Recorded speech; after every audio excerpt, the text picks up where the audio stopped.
don't talk much about how difficult the continuity of the Christian journey is. We don't talk enough about how a newly found relationship with Christ comes with so much ease. I miss the girl I was when I first found Christ.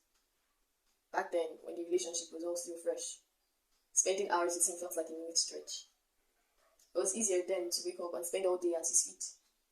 His presence was a bounty full of joy I never wanted to leave. At times, when I think back at this moment, I ask, what changed?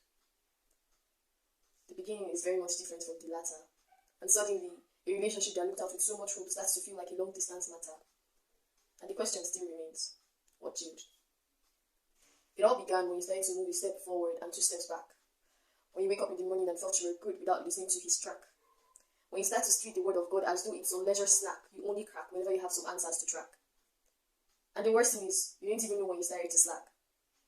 You weren't sensitive enough to understand your spirit was under attack. But you gotta cut poor Mary some slack. According to her, everything is still intact. After all, she still checks in whenever she can. So why then does her fire seem to be running cold? Why then does it feel like God's ears are but stone, unable to listen to her groan up there in his throne? You see, the sustenance of a relationship is never determined by how well or profound you perform in ways that make sense, but by how loyal and consistent you're willing to stay even when it doesn't feel intense. It's by how you show up for your dates, even though your makeup looks shabby and your dress tacky. It's by how much you're willing to talk to him, even through those rough mornings you do not feel like you're a team. It's by how much you're willing to wait in that secret place, even though your phrase seems a bit displaced.